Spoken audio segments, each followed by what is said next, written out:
Hello everybody, my name is Elliot, I'm from Under the Ledge and welcome back to a new video. In today's video we're talking about visual storytelling.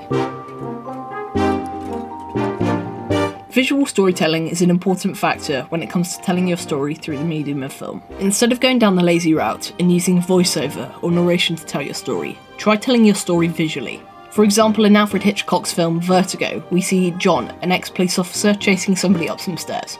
Hitchcock shows how John suffers from a fear of heights by using the very first example of a dolly zoom, where the camera dollies back and we zoom in to create an effect of vertigo.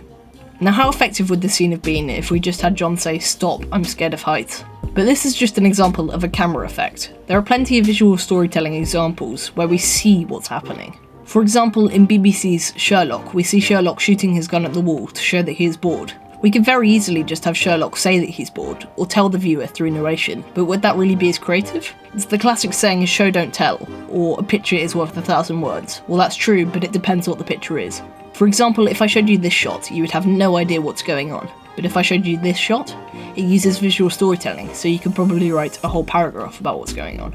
One visual storytelling technique is called Hitchcock's rule, and it's the practice that the bigger something is in the frame, the more important it should be.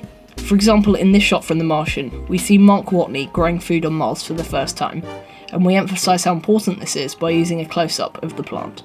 Another visual storytelling technique is art direction. Factors like character, costume, location, and props all have an impact on your story. For example, if you wanted to portray somebody as being poor, you'd probably give them cheap and dirty clothes. For location, you could have a small badly looked after flat, or maybe a rundown shack. Now I'm going to show you some shots that I have created that I believe show a very clear example of visual storytelling, and I'm going to break them down.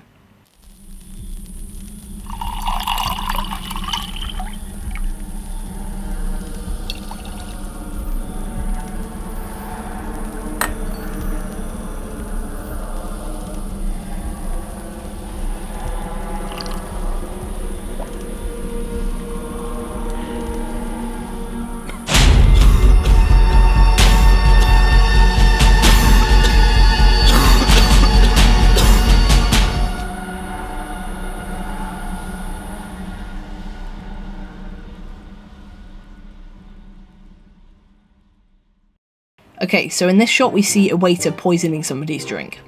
There is no dialogue in this scene, yet we can tell so much about it. Firstly from the prop direction, when we can see the waiter poisoning somebody's drink. And then we rack focus to the person sitting behind him, showing that this is who he is going to poison. I actually made a whole video about focus racking, and you can watch it here.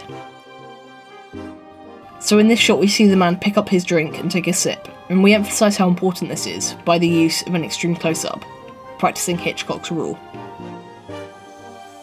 In this last shot we see the man after he has had the drink. We shoot in close-ups and a shallow depth of field to show that he is suffering the effects of the poison. The use of slow motion and breathing sound effects also adds to this, and we also shoot handheld to give out a sense of chaos. Thank you for watching this video, hope you learned something new. Please consider liking it and subscribing, and also check out our new weekly email newsletter. There's a link in the description. With all of that said, I want to thank you very much for watching, and I'll see you in the next one. Bye.